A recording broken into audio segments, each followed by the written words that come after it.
Hello and welcome. On behalf of County Council, I'm joined here today with Councilwoman Christine Ruther and Councilwoman Elaine Paul Schaefer. Thank you to the members of our Human Services team for holding these hearings.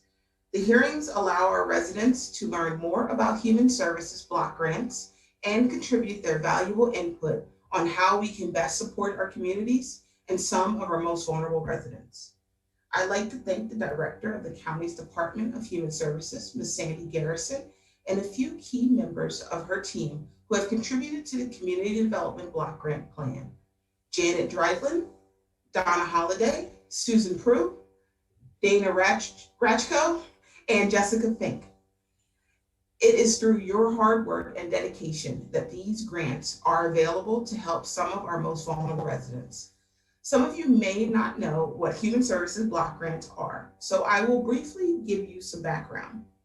The Human Services Block Grant was initiated in 2012 through Act 80 and allowed 20 counties, including Delaware County, to enter the pilot program. Funding for some human services programs, such as mental health, intellectual and developmental disabilities, drug and alcohol, adult services, and children and youth services were combined, which permitted counties to allot the funds based on the service needs. Unused monies, currently up to 5% of the overall allocation, can be maintained by the county if not expended during the fiscal year and used for future needs outlined in a retained earnings plan. The Human Services Block Grant allows the county to fund services to individuals who are homeless, have intellectual and developmental disabilities, mental health or drug and alcohol use disorders. Block grant dollars are also utilized for individuals who may not have funding from any other source, such as medical assistance. Delaware County's human service model placed us in an optimal position for this funding approach. The Human Services Block Grant has been very beneficial for us, as you will hear during this presentation. This public meeting will also allow us to receive feedback from stakeholders regarding service needs and services provided by the county. Counties, in their leadership role, are required to identify local needs, develop goals, create strategies, and identify and track outcomes that support the implementation of quality, cost-effective, and efficient services. Counties are also responsible to complete the planning process and submit the required plan, which describes how services are delivered in the areas of mental health, intellectual disabilities, homelessness assistance, substance use disorder, and other human services. The plan should also describe coordination and cooperation with other critical services not directly administered by the county government. Additionally, we will be discussing the strides we've made during fiscal year 2020-2021 and our goals for the upcoming year. I'd now like to introduce the director of the county's Department of Human Services, Ms. Sandy Garrison. Thank you, Dr. Taylor. I know we're getting our PowerPoint up here, so I'll give a second for that to come up. As we're waiting for that to start, I just want to thank everybody for attending our Human Services Block Grant public hearing. I also want to say a special thank you to Dr. Taylor, Councilwoman Ruther, and Councilwoman Schaefer for joining us this evening, and to the staff of Human Services that are on this call that have, as you'll see throughout the presentation, have put a lot of effort into formulating this plan and its upcoming submission. In Delaware County, the oversight for human services is done in our department with several different program offices, which are included in the block grant. As a department, our mission is to be committed to addressing the social service needs for our county residents in an inclusive and equitable manner with a holistic, trauma-informed, culturally competent, and fiscally responsible approach designed to meet the statutory mandates of the respective program offices.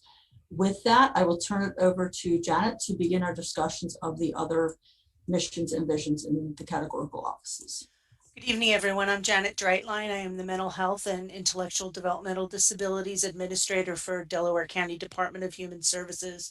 The mental health mission and vision statements are as follows: Delaware County Department of Human Services Mental Health Office's mission is to assure the provision of a comprehensive array of quality mental health services and supports for eligible adults and children that will assist participants in maximizing autonomy, independence, and self-determination. We do this by collaborating with as many adults, families, systems, and providers as possible to identify individuals who are in need of mental health services. We strive to educate all of our stakeholders and our system partners regarding the need for and the delivery of culturally competent, trauma-informed, and evidence-based services. And with that, I will turn it over to Jessica Fink. Good evening. My name is Jessica Fink. I'm the Adult and Family Services Administrator. And the mission and vision statements for Adult and Family Services are as follows. The Division of Adult and Family Services oversees a wide range of community services to families and adults in Delaware County. Adult and Family Services is responsible for the oversight of contracted services that fall under the continuum of care for homeless programs, including homeless prevention, emergency shelter, and permanent housing. Adult and Family Services also provides contractual oversight for food assistance programs, medical assistance transportation, and a variety of other supportive services. Adult and Family Services supports agencies through ongoing education and the provision of tools to ensure equity in their services and to assist families and adults in leading safe, healthy, and productive lives and to break the cycle of homelessness. Families and adults will receive equitable, trauma-informed, and outcome-focused services from provider agencies. Hi, good evening. I'm Dana Ratchko. I'm the Acting Administrator for the Division of Drug and Alcohol for Delaware County. The mission of the Division of Drug and Alcohol, the Delaware County Single County Authority, is to assure the provision of a comprehensive array of quality alcohol and other drug services for eligible children and adults that will assist them to maximize their human potential. The Division of Drug and Alcohol is an administrative office that oversees the delivery of treatment and prevention services in Delaware County. The Division of Drug and Alcohol provides funding for prevention, intervention, and treatment services to all eligible Delaware County children, adults, and families.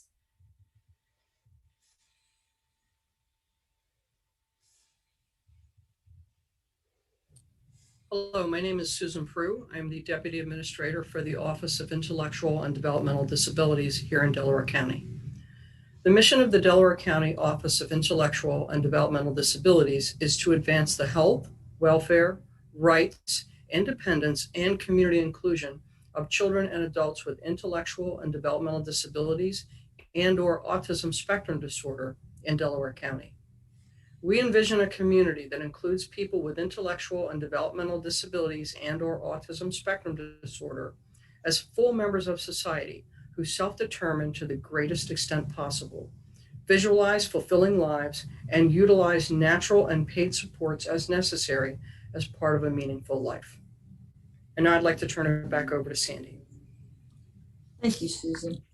As Dr. Taylor indicated at the beginning, the block grant began with Act 80 in fiscal year 2012-2013, with 20 counties being the pilot. Luckily, we were one of those selected counties. Our categoricals included in the block are mental health, intellectual and developmental disabilities, drug and alcohol, and adult services. And combining those commit us as a county to utilize the funds as needed in the community in the fiscal year in which the funds are being allocated for. The next two slides show our planning team, which is right here. You see the human services leaders that are integral to completing this plan. And most of these members will meet tonight and during the public hearing. There also is the next slide is the listing of our stakeholders or community members and groups that we work with to make sure we are addressing all the needs and our plan is as comprehensive as possible. It's hard to believe that this is our 9th year making our presentation regarding the Human Services Block Grant. I'd like to take a few minutes just to provide some examples of how this funding stream has benefited Delaware County. Although by no means inclusive, this is a list of some of our most salient outcomes. Historically, substance use and recovery services had a need which far exceeded funding, resulting in our system having to close in the absence of monies. The ability to move monies between the categoricals has allowed us to continue to meet the service needs of those experienced substance use disorders, and we haven't had to close our system since becoming a block grant county. Similarly, we've been able to meet the increasing needs of the intellectual and developmental disabilities population in more recent years, as well as provide supports for our residents experiencing homelessness. The block grant also permits us to carry unspent funds in the next fiscal year instead of returning them, as we've had to do in the past. This has allowed the county to expand homeless case management and mental assistance, as well as fund deficits in shelters and on-site crisis programs to secure the future of those programs. As everyone is aware, fiscal year 2021 has been challenging, to say the least.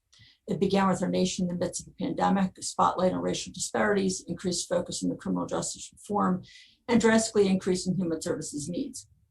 The impact of all being significantly felt in Delaware County. During the past fiscal year, we've had numerous accomplishments, the more notable of which we'd like to provide an overview. As a department, we were able to transition to a hybrid remote workforce and continue to enhance our efforts to collaborate among our 9 human services program offices in order to provide more comprehensive services to our residents. We've expanded our partnership with the criminal justice and juvenile justice systems through initiatives such as funding a consultant in conjunction with the district attorney to spearhead a gun violence prevention program in the city of Chester, to fund social workers in the public defender's office, and to strategize around diverting folks with mental health and substance use concerns into treatment instead of the prison.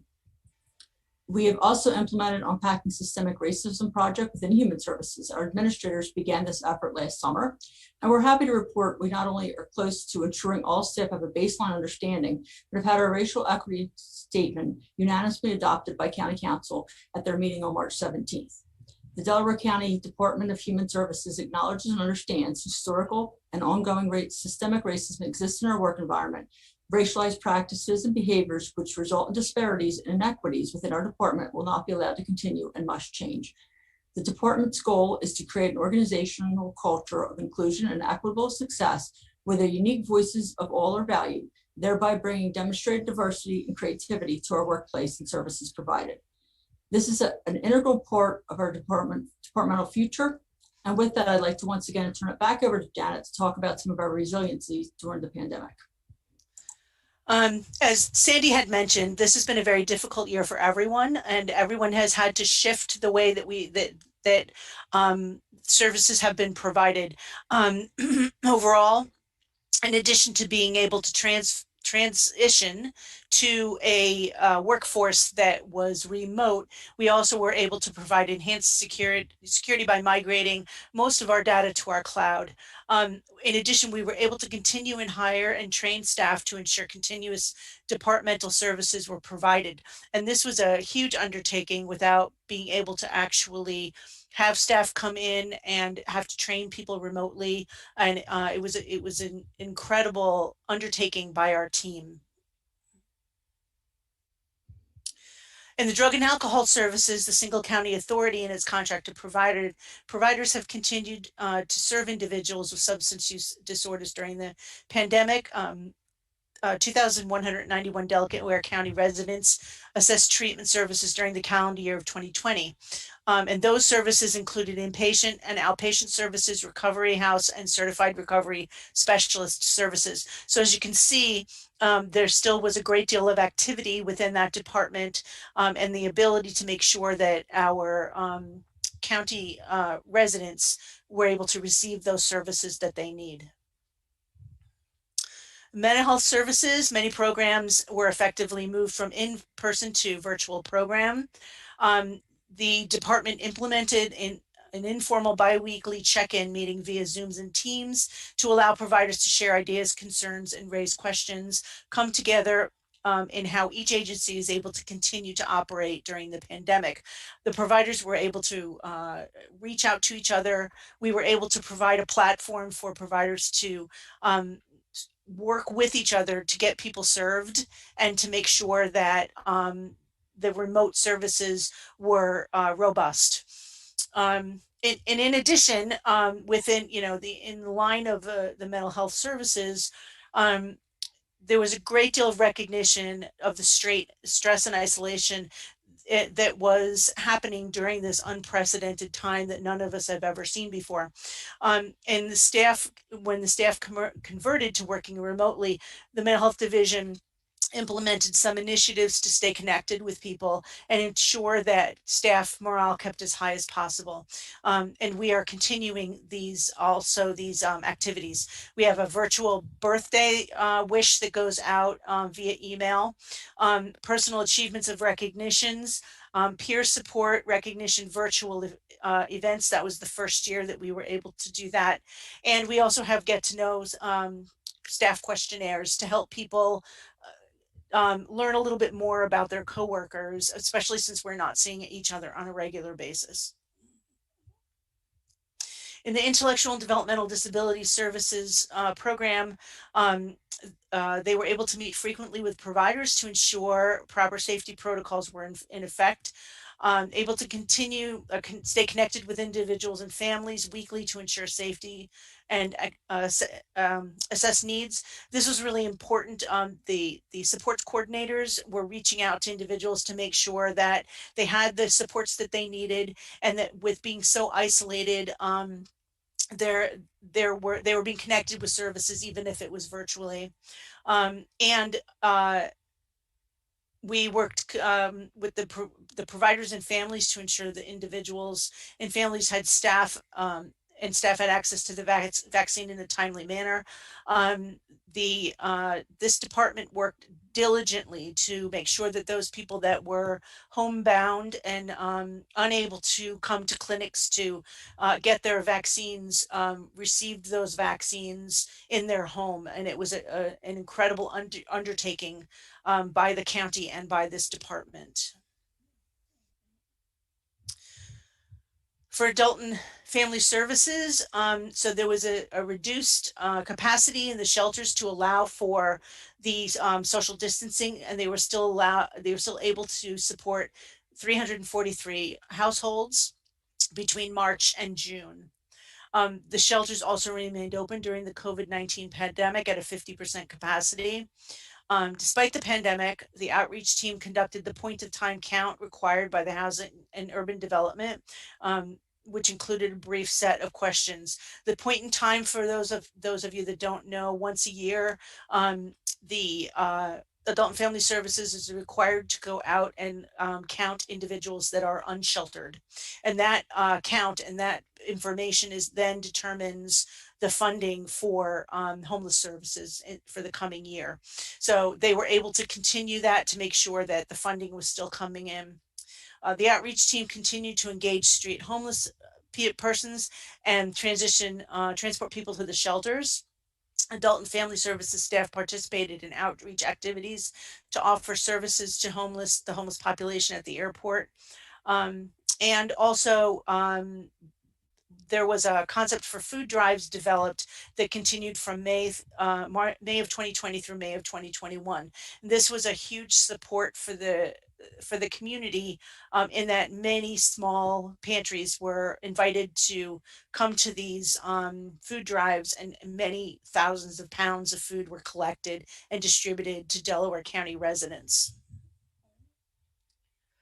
And with that, I will ask Dana to take over. Yeah, so some of our accomplishments from the past fiscal year included successfully holding family programs during the pandemic, utilizing our prevention funding. Some of those programs included strengthening families programs, strong African American families, and implementing evidence-based programs and virtual town halls. And we were able to hold very successful town halls that almost reached the same capacity as we had in non-COVID years. And the same goes for those family programs. I think we were able to engage around 20 families in both strengthening families and strong African American families. We also, the Single County Authority team completed their 5-year treatment needs assessment and plan, which was approved for the Pennsylvania Department of Drug and Alcohol Programs. Our plan is about 35 pages long, and it did take around 2 months to complete. And I'll speak a little more about the plan and what it entails in the next few slides. And lastly, some of the awards we were funded over this year included several special projects. Those listed: law enforcement diversion to treatment program that will be funded by the Department of Drug and Alcohol Programs of Pennsylvania. Our housing and housing focused case management program, which is called Finally Home. It's for individuals who have opioid use disorder or stimulant use disorder who are homeless or at risk of homelessness. They can receive case management, but also up to 6 months of rental assistance through that grant and funding. We are starting a site-based medication assisted treatment expansion and recovery support services program at George W. Hill Correctional Facility, where inmates will now be eligible to receive buprenorphine through funding from the Department of Justice Bureau of Justice Assistance. We received funding through Vital Strategies to hold 3 Narcan distribution events. They will be held through the summer, and one will be held in September. And then our prevention initiatives will just continue as they are, in trying to reach and engage as many families and youths as we can. The Division of Mental Health was able to successfully work with the Division of Drug and Alcohol, the Division of Adult and Family Services, fiscal staff, state pilot oversight members, and community providers to convert trauma trainings to a virtual platform, and also created a cultural competency program, pilot program, and coordinated and distributed daily activity bags for Mental Health Awareness Week, all during the pandemic. We also worked with our providers to ensure all programs continue to provide quality behavioral health services to all Delaware County residents. We continued the hiring process remotely and have successfully added several qualified staff to the mental health division. And we implemented telehealth treatment and recovery services, facilitated innovative ways of continuing support provided by natural support resources, and developed the development of an innovative on-site programming provided by contracted residential agencies. In the Office of Intellectual and Developmental Disabilities, we were able this past year, through very concerted efforts, to decrease the use of block grant funding for long-term residential placements. And we were able to work with the state to utilize waiver capacity to put people in community settings. And we were able to save some of the money that we've spent normally through the block grant, close to a little over $690,000. It's important to understand that in this program, we're always running a deficit. So we're now running less of a deficit, which is a very nice thing. So we're very, very pleased that we're in a position where we're beginning to decrease some of that. However, the block grant hasn't been a lifesaver to our program. We also distributed masks and information to individuals, families, and providers to information on accessing vaccinations, both through community clinics and through the Homebound initiative. And this is ongoing. If anyone needs masks, please let us know. We have boxes of cloth masks and other kinds of masks. In addition, we work with providers to ensure that all of the safety protocols were followed to decrease the risk of individual and staff infection with COVID-19. While we were hit rather hard with the COVID-19 virus, I will say that as guidance was released from CDC, the Pennsylvania Department of Health, and with the Office of Developmental Programs on the state level, we were able to work with our providers to really fine-tune their safety protocols, and we continue to do that. We served 106 people in family support services. This number was reduced due to the pandemic. However, we're expecting to rebound in the coming year. We were able, during this time of remote staffing, to hire 11 new supports coordinator staff, which was great. We have a staff development coordinator, and he was hard at work bringing new people in. We also placed 1 additional individual into life sharing services. Life sharing is when someone goes to live with a family that's contracted with an agency, they're trained. And this can be seen as an alternative to a traditional residential group home placement, which were hit hard during the COVID-19 pandemic, have been hit hard, although they are recovering nicely now. But life sharing is much more family focused. with less staff coming in and out of the house, which is seen by many as a much safer alternative.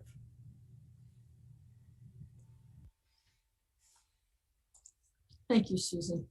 Now that we've talked about where we've been, we'd like to talk a little bit about where we envision fiscal year 21-22 going. For human services as a whole, we plan on partnering with our developing health department, as health, in our opinion, is more than just physical well-being. We're also committed to continuing our work around equity and inclusion within all of human services through the Unpacking Systemic Racism Project. We'd like to increase community awareness of all of our services. Unfortunately, we've found that unless you need us, you may not know what we have to offer. We're also going to continue our efforts with the criminal and juvenile justice system to make sure that we're partnering our services to best meet the needs of the county and making our best effort to direct persons struggling with the disease of mental illness and or addiction to treatment instead of incarceration. Finally, we're going to focus our efforts on retaining our well-qualified staff for the continuity of services. I would like to turn it over to Janet once more, who will begin the discussion of our goals and initiatives for each of our categoricals.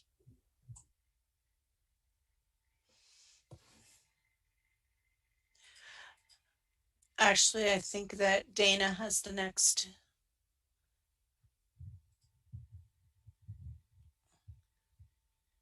Gail, can you advance the slide?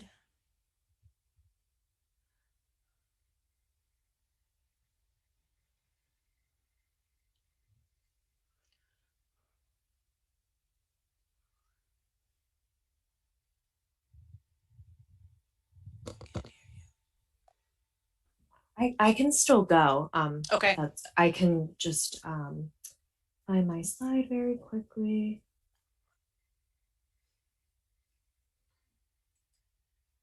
So for drug and alcohol, our upcoming initiatives do include just continuing our prevention initiatives, meeting families, youth, and community members where they are by being creative and adapting to both virtual and in-person presentations and evidence-based programming. One of the major shifts we're going to have this year in prevention is to shift the countywide drug and alcohol prevention coalition to increase capacity planning, implementation, and sustainability by having a different provider implement the community coalition. We're also going to work towards our year one goals in our treatment needs assessment and plan. We'll work towards our goals outlined in the approved plan that address issues and barriers in our county as it relates to substance use disorders. We have planned strategies with measurable objectives that will address our 5 priorities. And those 5 priorities include lack of transportation to treatment and recovery resources, language barriers and lack of interpreter services, warm handoff issues, lack of available social and recreational activities for those with past or current substance use disorder, and workforce issues for those with past substance use disorder.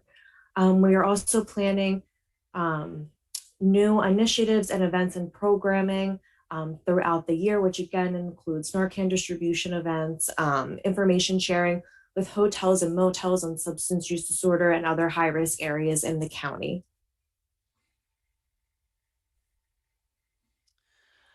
So for the coming year for the mental health division, with an abundance of caution, we're reopening mental health treatment and recovery services in the county. We will be providing trauma and culturally informed post-pandemic resources in Delaware to Delaware County stakeholders. Given that many people were socially isolated during the pandemic, this is a very important component of how we will ramp back up our services.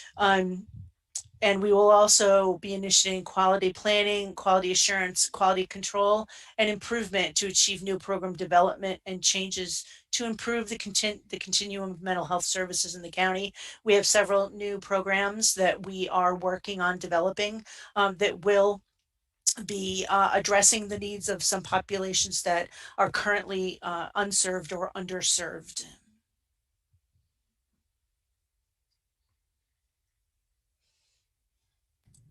In the Office of Developmental and Intellectual and Developmental Disabilities, we'd like to provide a minimum of 4 direct trainings to and resources to families to reduce their risk, improve their health, promote vaccines, understand service options, and improve their understanding of the necessary paperwork processes.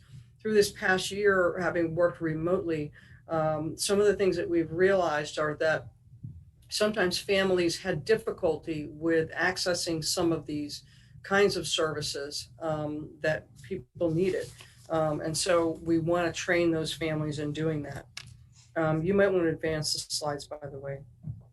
We also are going to increase services to individuals who have lost their day in community supports due to the pandemic and the shortage of staff. We do have day programs that have, started again, but they are still practicing social distancing. There are less people in those programs than there were before. And so we've had to look at individualized services in the community, and other ways of dealing with that. We also have a shortage of staff in the system. It's very unfortunate, but we do have a shortage of staff, and we are going to be working with our providers around some ways that we may be able to manage that situation. So those are some of the things that are going on in terms of loss of the typical services that were provided in the past. We're also going to work with human services, because one of the things we'd like to do is to conduct a satisfaction survey to identify any issues that folks are having with our program and to create a plan to address them so that we can provide our services in a way that's much more helpful to families. We're also going to increase the use of the life course tools. And this was started by the Supporting Families group. So families created these life course tools in the state of Missouri many years ago. It's now been taken as an initiative by the Pennsylvania. And so we're going to increase the use of those tools both at intake and at supports coordination agencies to make sure that folks have the best life possible and that we plan for that for the individuals that we serve. They deserve no less than that. And in fact, simultaneous to this, we have a parent group that's meeting to talk about the life course and also some of the needs and services that they're looking for. And finally, we're going to work with provider agencies to adopt strategies to recruit and retain staff to ensure that services are available to those who need them. This is going to be a tall order.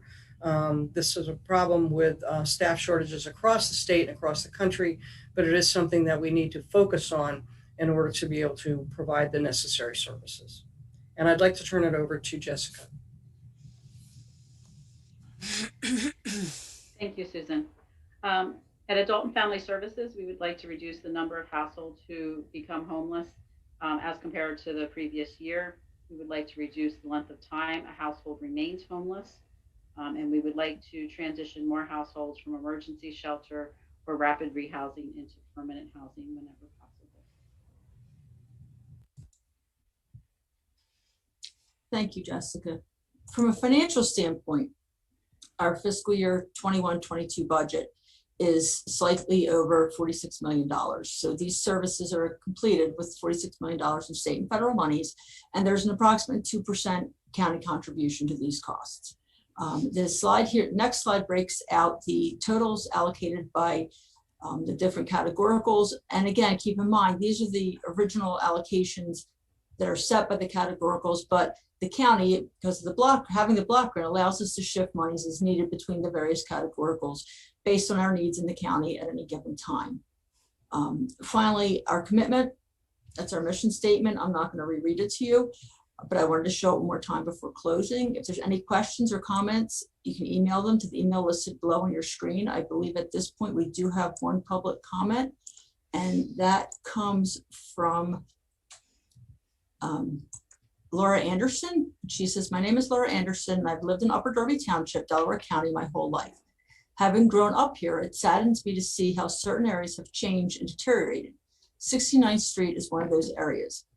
Once a destination for shopping, eating, and entertainment, 69th Street and the SEPTA terminal, as well as the surrounding neighborhood, have become places to avoid.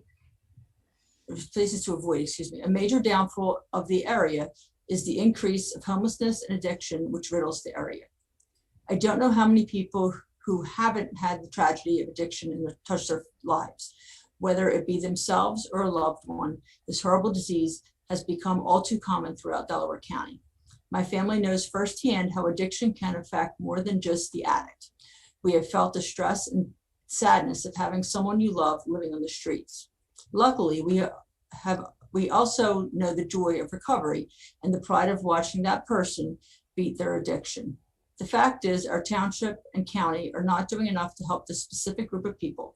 Recovery houses, shelters, and rehabs are not easily accessible to those looking for a way out. I volunteer with Upper Darby Recovery Without Barriers. Once a week, we bring clothes, toiletries, and food down to the 69th Street and feed the homeless and addicted. But it's more than that. We hear them. We hear their needs, their stories. We hear their desperation and silent cries for help. More often than not, when one of them comes to us for help, we're unable to find a placement for them, and that is unacceptable. I cannot think of a better way for the county to invest this block grant than to put the money towards helping those who feel most helpless in our community.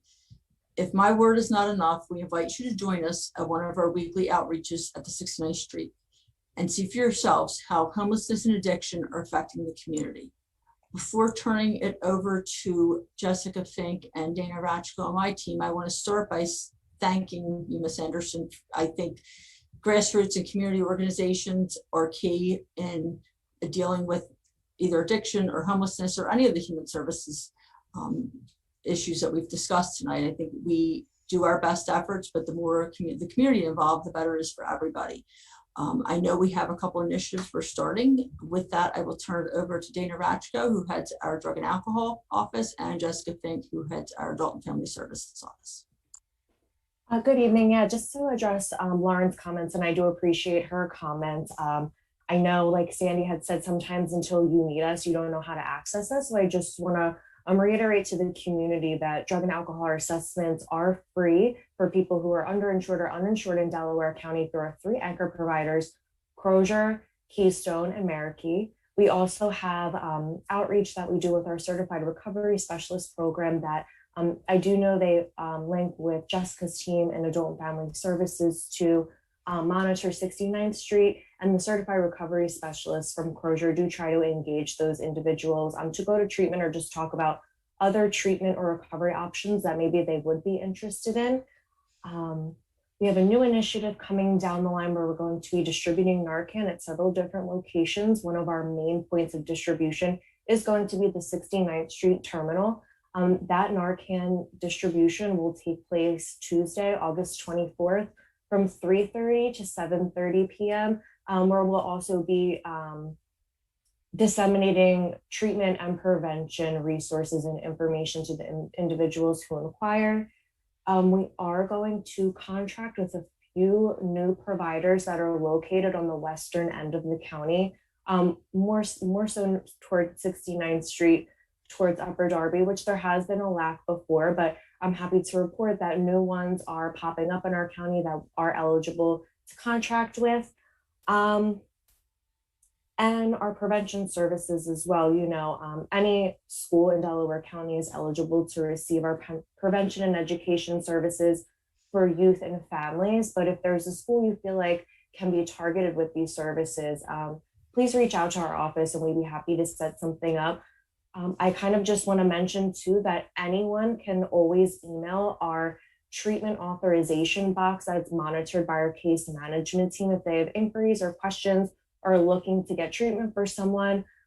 That email is scaauths@delcohsa.org. So it's scaauths@delcohsa.org. Our case management team will be able to respond to you Monday through Friday and help get individuals into treatment or access treatment as quick as possible. Thank you, Dana. Yeah, just to kind of jump on to some of the things that Dana was talking about, we are increasing our activity also in the Upper Darby area. We started an outreach team last year. It started around October of last year.